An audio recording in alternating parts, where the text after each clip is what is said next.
Yeah, so Pesach is coming up, and I want to talk a bit about Pesach. We say in the Haggadah, "Va'afilu kulanu chachamim, kulanu nevoinim, kulanu zkenim, kulanu yoidim es haTorah mitzvah aleinu lesaper b'yitzias Mitzrayim."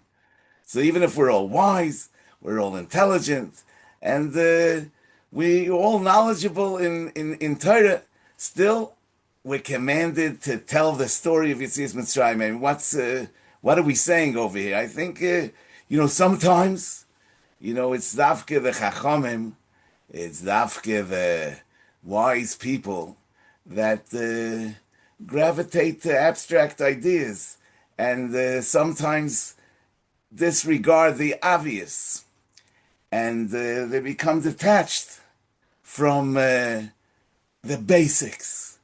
And that's why the Haggadah is reminding us that even if you live on the top floors of a tall building, it's important that you pay attention to the foundation every once in a while, because if the foundation is gone, the entire building will fall apart.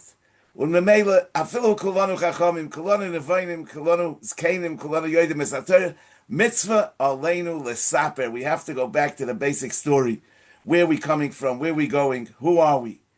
And sometimes even at the Seder night, we can get caught up with Torah thoughts, all kind of nice ideas. But we have to remember that we're actually celebrating the Jewish story. I mean, that's the mitzvah aleinu l'saper. We say v'hi she'amad al aveiseinu v'lanu shelo echad bilvad amad aleinu l'chaloseinu elo shebechol dor v'dor oimdim aleinu l'chaloseinu v'hakadosh baruch hu matzilenu miyoda. So this is what stood by our ancestors and us. Not only one rose up against us to destroy us, but it's in every generation. And Hakadosh Baruch Hu saves us from their hands. So what is the this? This that stood by Avoseinu Velonu. What's the this? So that's obviously is what we mentioned in just before. We said Baruch Shomer Havtachasoi LiYisrael Baruch Hu. Shakadosh Baruch Hu Chishev Esaketz La'asois. Kemo she'amar LaAvram Avinu b'bris ben Absorim she'nema vayomer LaAvram Yodo Yateida ki ger yeh zaracha be'eretz lo Elohem va'avodu v'inu oisam arba me'os shana v'gam hagoya she'yavodu don anoichi v'achar chen yetzu b'rechush gadol. So we're saying that HaKadosh Baruch Hu made a promise to Yidden. Yeah, he calculated the end and fulfilled what he has spoken to Avram at the Bris Bein Absorim. And what does it say there? What does it say in the Bris Bein Absorim? That he should know that his descendants will be strangers in a land that's not their own, and they'll be enslaved, they'll be oppressed for 400 years. And then he'll judge the nation that oppressed them, and they'll leave with great wealth. So this is the promise. This is the promise that we're referring to in V'hi, she'amda l'aveiseinu v'lonu shelo echad bilvad amad aleinu l'chaloseinu. In other words, the promise is not just about Yetzias Mitzrayim, but it's an ongoing promise. But if you look at the Bris Bein Absorim, it doesn't really look so promising, because it seems a bit uncomfortable. We would expect a covenant to be all good. HaKadosh Baruch Hu is going to bestow his kindness upon us. But true, it has a good ending, but there's so much pain and suffering. I mean, they'll be in an Eretz Lo Lahem, in a land that's not their own. Va'avodum, ve'inu oisam. They'll be enslaved. They'll be oppressed, and it's going to go on for 400 years. And all this is part of the bris. All this is part of the covenant. Yeah, what If HaKadosh Baruch Hu wants to be kind to us, why all this suffering? You know, the Gemara in Brachas Daf Hey brings a brayse. Rabbi Shmuel said that Sholosh Matonos Toivos, Noser HaKadosh Baruch Hu Yisrael. HaKadosh Baruch Hu gave Yidden three precious gifts. The Kulon, Loi Nosnon, Ela Al Yidei Yisurim. Yeah, all of which were given only by the means of suffering. Torah, Eretz Yisrael, and Elam Haba, and the Gemara brings psukim that show this. So why do these three precious gifts, have to come with wrapped in suffering? What's the idea? The simple answer is that it's not simple, and we really don't know. But nevertheless, as intelligent beings, we try to process things. And so how do we come to terms with this? That the matonos toivos come al yedei yisurim. Yeah. So it's possible that, a happy-go-lucky life is lived on the surface. Life without a downside actually has no upside. The suffering qualifies the gifts. Yeah. Let's put it this way: life is a mystery, but our long history proves that this works. From the day that we were called on to carry out the divine mission of perfecting ourselves and perfecting the world around us, l'sakein olam b'malchus shakai, as the covenantal community, we experienced tragedy and triumph more than any other people on the planet Earth, right? This is what made us and makes us who and what we are. And that's why we're still here. This is what stood by our ancestors and us. This referring to the promise that HaKadosh Baruch Hu made at the Brisbane Absorim. And what did that scene look like? It was Vayhi Hashemesh Bo'o Va'aloto Hoyo V'hine Tanur Oshon V'lapid Eish Asher Ova Ben Absorim O'ela. Yeah, so it was the sunset. It was dark. And there was a smoking furnace and firebrand that passed between the parts. Yeah, and the pasuk before that says, "Vayhi Hashemesh lovoi v'tardeima nofla lavrom v'nei eima chashecha gedoyla noifel asolav." The sun was ready to set, and a deep sleep fell on Avram, and a great fright was falling upon him. So this is what the promise of the Brisbane Absorim looks like. It's not about smooth sailing. There's smoke, there's fire, there's fear, there's pain, there's suffering. We'll be strangers in a land that's not our own. We'll be oppressed. We'll be enslaved. But in the end, the sun will rise. Not only will we be released from bondage, but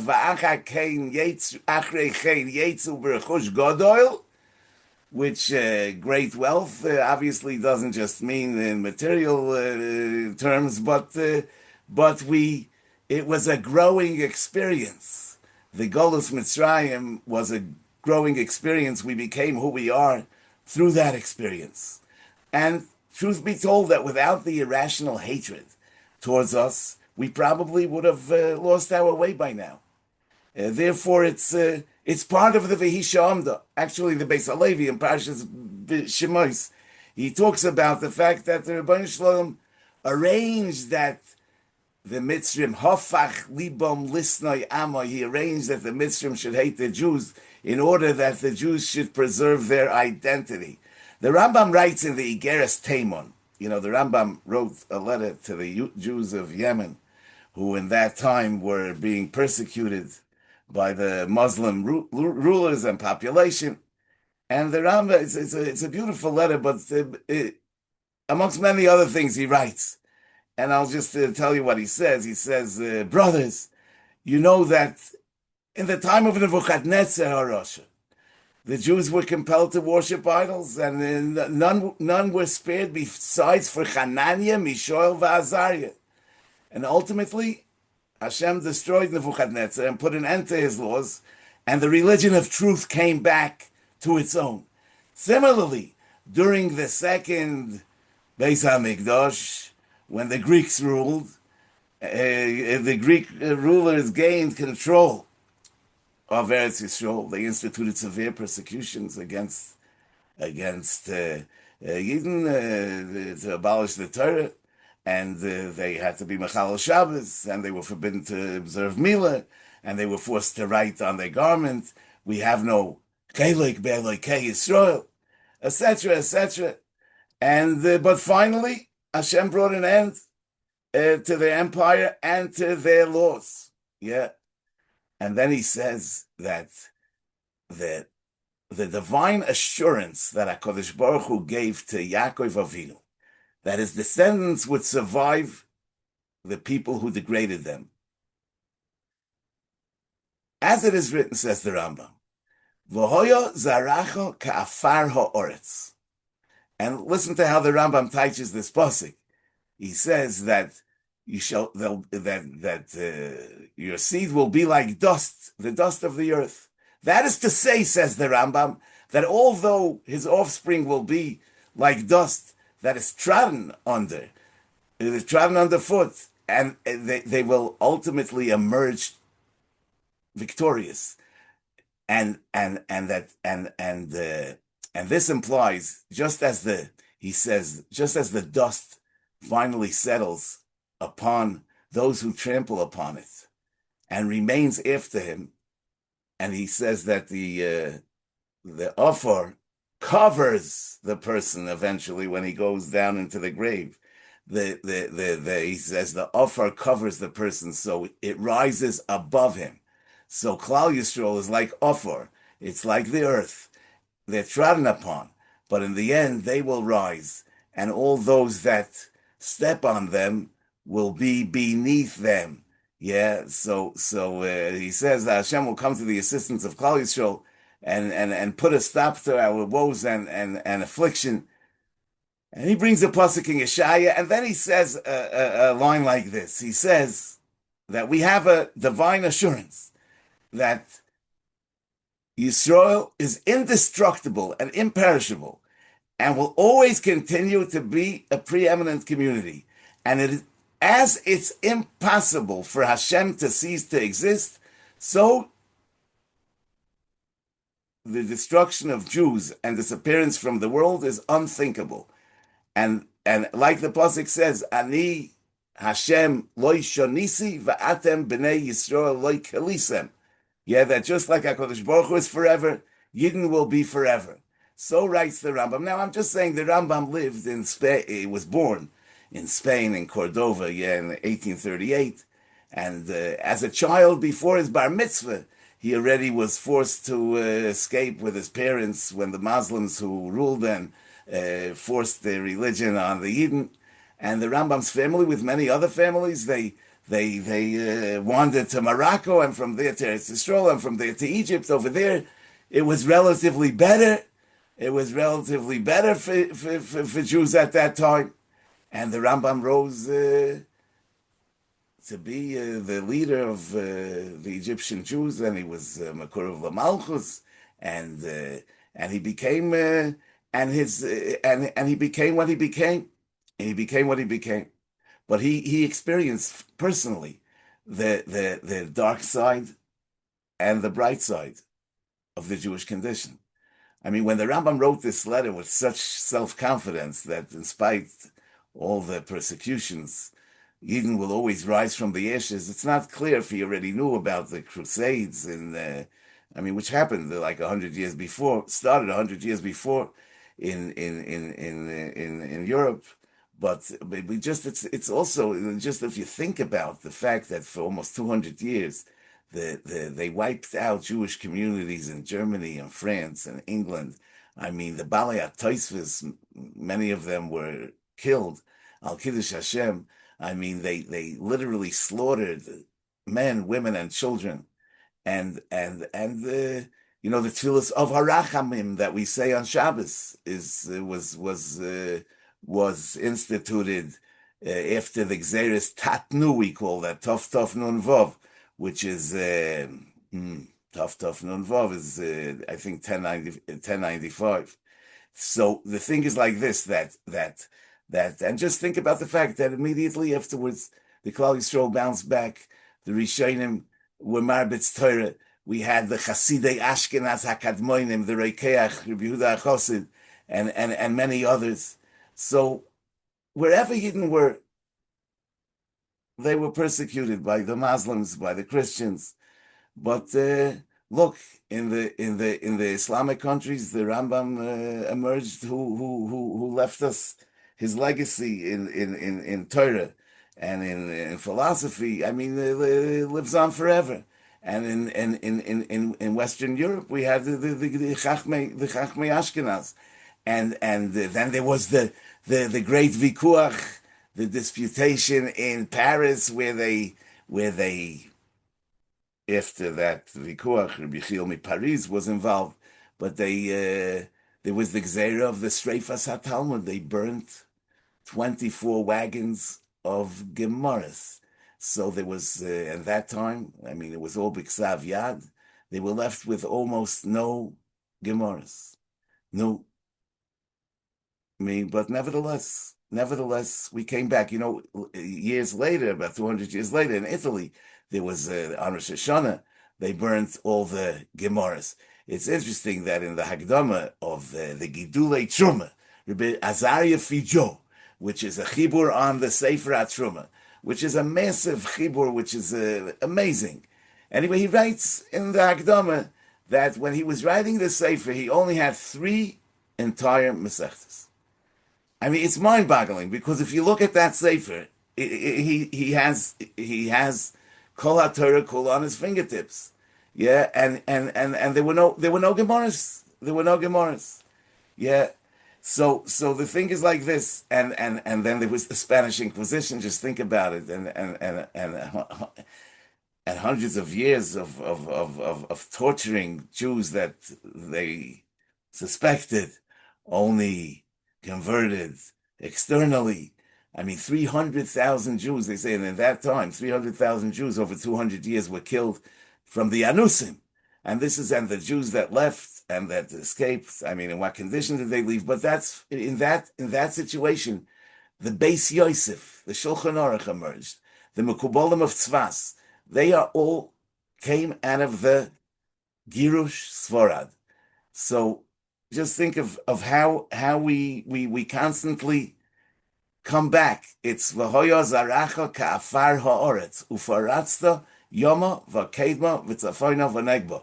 I mean, we go down and we come back up. That is our story. That is our story. I mean, the First World War. I mean, today we only think about the Second World War. The First World War, I mean, many kehilas were totally uprooted. The yeshivas were totally destroyed. But then, in the 20 years between the two wars, the yeshivas came back, and the yeshiva legacy that we live off is all about what happened between the two wars, which was a very, very short period. But the all the Gedolei Yisrael that came to Eretz Yisrael and came to the United States were educated in those yeshivas during that period. Now, about the Holocaust, I mean, we don't even need to talk. But just think about the fact that 80 years later, I mean, who would have dreamed, who would have thought that it was possible that Torah will come back in such a big way? I mean, I mean, Limud Torah is becoming more and more popular all the time. But not only on the popular level, we also have, I mean, quality Talmidei Chachamim. That's something that was unthought of at that time. I mean, when a father was sitting with his children in a decrepit basement in the Warsaw Ghetto in 1943, saying the Haggadah V'hisha Amdal Aveseinu V'lonu Shlei Echad Gulvad Omad Aleinu L'Chaloseinu El Shebechol Dor V'Dor Omdim Aleinu L'Chaloseinu. And all the buildings were going up in flames, and he knew that he and his children are not going to make it till tomorrow. But nevertheless, he believed that the Jewish people as a people will survive and thrive, and he was right, because that's our story. That's our story. So I say that we should take into account. I mean, we're living in very special times. Yeah, the I mean, what's going on now? I mean, with the war with Iran. I mean, it's really unbelievable. I just want to remind you what Rav Dessler writes. Rav Dessler writes in a letter that he wrote to his Talmidim in Panovich he was in Gateshead in England, and he wrote to them in 1948, just a few months after the state of Israel was established, and he writes to them like this: Masha onu boy achshov be'eretz hakdosha. This that we're living in the Holy Land. Kosher lahagdiroi ka'es ka'aschalta de gula. It's hard to define it as a schalta de gula. Aval al kol ponim chasodim gdoilim min hakotza el hakotza heim. These are the great acts of kindness that the Rebbeinu Shalom is doing. Min hakotza el hakotza, from one extreme to another extreme. He says, Miktsei hayisurim shel churban sheishes alfei alofim me'achenu. From the extreme of Churban, 6 million Jews were killed. El hakotza hasheni hisyashvus amenu b'medinasoi be'eretz hakdosha. The settling of our people in their sovereign country, in the Holy Land. Mizeh tzorich lilmoid v'likvoya emuna b'leiv. This is supposed to give us faith. Oy loy lamisha yavoy leyoy madin. Woe is to he who will come to the day of judgment. V'adayin sumahu milirois dover mukshikas, and he's still blind, and he doesn't see something so tangible and so obvious. So if you think about what's happening now, I mean, look, you see that the hatred towards Yidden never went away. Adrabah, it's constantly gets stronger and stronger. And we have a state, so to speak, a state that dedicated, I mean, decades of effort and money. I mean, just that lo yizacher shem Yisrael oid, just in order to wipe out the Jewish people. And every Jew anywhere in the world is a target, is a legitimate target. Yeah. And on the other hand, I mean, Yidden that 80 years ago can barely stand on their feet are waging a war against this evil regime with success that the entire world can't understand how it's even possible, how it's possible. So I mean, it's like Rav Dessler says, only a blind man doesn't see the Yad Hashem, and therefore it should strengthen our emunah in the B'chol Dor V'Dor Oimdim Oleinu L'Chaloiseinu V'Hakodesh Baruch Hu Matzileinu Miyodam. You know, the Sfasemes in Purim Tafresh Lamed Daled writes, Nire, Kineis de Purim Hoya Achana L'Bayesheni. It would seem that the Nes of Purim was a preparation for Bayesheni. Ki Hoya Tzorech Liyois Koyach V'Oiz L'Bnei Yisrael. Because it was necessary that Yidden should have strength and courage. And he says, V'al Yedei HaNes Nigba Libam. The Nes uplifted their hearts. V'yochlu lachzor lebeis hamikdash, and then they were able to come back to the Beis Hamikdash. V'chein efshe, so it's possible sheyeh la'osid, that in the future there will be a nes kazeh, a miracle like this, koydem hagula, before the redemption. K'moisha amru, like the Gemara says in Sanhedrin, ma'amid aleihem melech kahaman v'chulei, that he'll bring against them a king like Haman. Shez nes zeh hachana l'gula. This nes will be a preparation for the Gula. You know, in the Gemara, it's not mentioned that there'll be a nes. It just says, Ma'amid Alei Melech Kosher Haman. It just says that he'll bring a Melech Kosher Haman, but the Sfas Emes says that we'll be saved from him with a nes, and that will give us the Koyach V'Ois, that will give us the strength and the courage, and that will make us prepared for the Geula. The Geula. You know, the Maral says in the second Hagdama to the Gvuras Hashem that, you know, people think that Nisim are outside of Seder. They're outside of the order. He says, yeah, they're outside of natural order. But Yidden live by a different order. And that's, Yidden live by an order of miracles, because they have a connection with what's above nature. And Memela, the Seder is a Seder of Nisim. So if you look into the Seder of Jewish history, I mean, it's a Seder of Nisim. Both the downs and the ups, nothing makes sense and nothing can be understood but we see that lo yitosh Hashem es amoy v'nachlosoi lo yazov, so we should seize the Leil Yitzias Mitzrayim when it's mitzvah aleinu l'saper the Yitzias Mitzrayim to bring the emunah home. Okay, Rabbi Say, I wish you a good Shabbos and Bracha v'atzlach.